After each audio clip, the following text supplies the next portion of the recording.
All right. Continuing now, what a great day it's been so far. Just tremendous guests here today. Talking about affordability and all the different things, but there's so much to cover any single day that I don't think that we even scratch the surface oftentimes. It's too bad because there's so much to cover. And one of the things we're going to cover today is when education becomes ideology. Michigan State University, the center of another controversy when it comes to all of this indoctrination, I guess is the way I'll put it. Tim Minella is the senior fellow at the Goldwater Institute. He joins me now. Tim, thank you for being here. Hi, Steve. Great to be here. All right, so curriculum policy. Look, both of my parents graduated from Michigan State. One of my brothers attended that university for a period of time before graduating elsewhere. So I'm quite familiar with it. I mean, if I had a good arm in a baseball, I might be able to hit it from here. But what we need to hit on are curriculum issues. What's going on? So Michigan State, I think, is the latest where journalists have uncovered the fact that students are being forced to take courses indoctrinating them in DEI and some of the most left-wing concepts imaginable. And like you said, the latest is Michigan State, where education majors, these are people who are seeking to teach future generations in the state of Michigan and elsewhere, are being forced to take a course called Social Foundations of Justice and Equity in Education. And it is chock full of race-obsessed left-wing indoctrination. And this is what is required for future teachers. So let me get this straight. Let me get this straight. My mother was a school teacher who graduated from Michigan State University with a master's degree in education before any of this stuff happened, when men were still men and women were still women. A lot of nonsense wasn't here for us at that point. But you're saying Social Foundations of Justice and Equity, it's a required class, which means kids that are attending, they have to pay good, hard-earned money at a rate that's higher than it's ever been because institutions of higher learning are wildly expensive for what you get in return. So they're required to pay to take this course, and they can't graduate in education without it? That's correct. It is one of the required courses that students have to take. And what do they learn? So one of the only required book for the course is by a left-wing professor named Bettina Love. And this book is a call for students, for teachers to turn their classrooms into factories to create social justice warriors.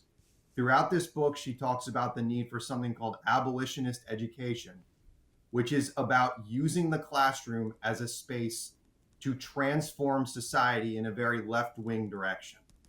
And this is what is, like you said, being forced on students.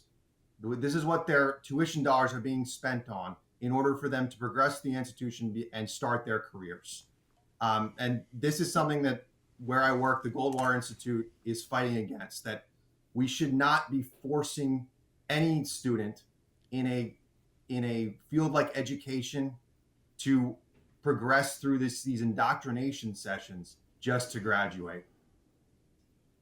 All right. How do we stop this? I mean, this, unfortunately, Tim, this is not a new story.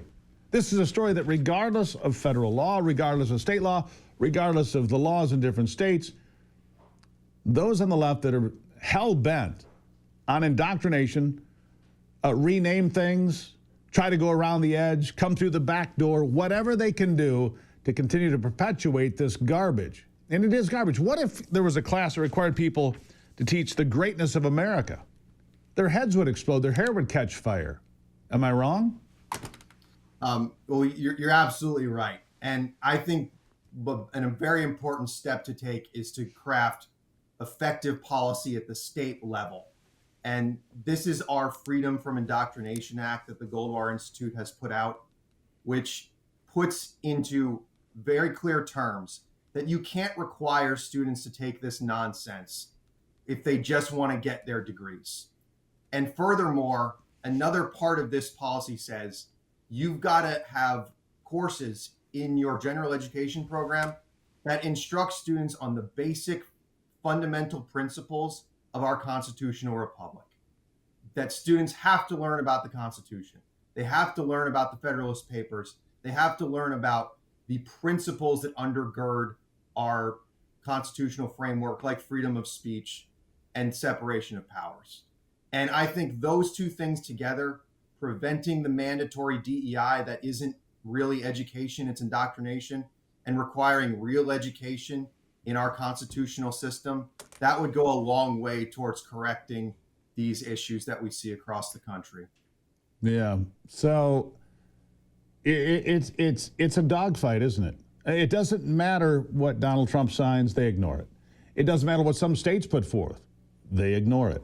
How do we make people accountable and put some real teeth into these laws to say, look, stop it. Teach kids to read, write, arithmetic, teach American history. It can be balanced. Yeah, we can talk about slavery. We can talk about slave ships. We can also talk about Abraham Lincoln ending slavery. We can talk about the Constitution bringing the international slave trade to an end in America in 1808. Nobody ever teaches that. It's in the Constitution of the United States of America. 1808 was the end of it. And they had a chance to end slavery then, but Southern Democrats refused. Yeah, we can do all of these things, can't we? Can't we have an honest conversation without all this indoctrination?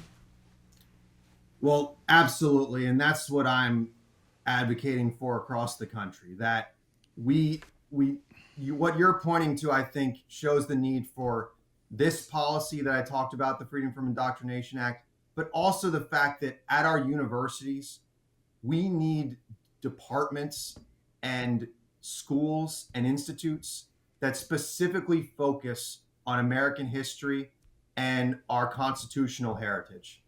And that's what we see in places like Arizona already, at Arizona State, the School for Civic and Economic Thought and Leadership. There are other schools across the country in Florida and North Carolina. These are needed everywhere. We need scholars that are focused on teaching and doing scholarship on America and presenting America in a balanced light, like you said, that focuses on our failings, but also focuses on our great successes. Gotcha. It's time to follow through on this. I agree with you on everything you've said here, Tim. In Michigan State University, just the latest, to continue to push, to peddle this nonsense. Thank you for being here, and we wish you if somebody wants to find out more about the Goldwater Institute, where would you send them? You can head to goldwaterinstitute.org, and let me just send your audience to our Dismantling DEI podcast, which we're very excited about, where you can find on any platform where you get your podcasts. Yeah, there you go. Tim, greatly appreciate Tim Minella, the Goldwater Institute, putting a spotlight on things that matter. Come back anytime with your next big story. We'll have you right back. Thank you, Steve. I appreciate it. Tim, thank you very much. Tim Minella from the Goldwater Institute. Look, just teach the kids how to think. Don't indoctrinate them. Don't feed them this garbage. Just teach them how to think, please. Is that too much to ask anymore in 2025? Ask the son of a school teacher, the grandson of another school teacher. Is it too much to ask? When we come back, Ivy's going to be here. That's not too much to ask. That's a given. Best part of the program coming up.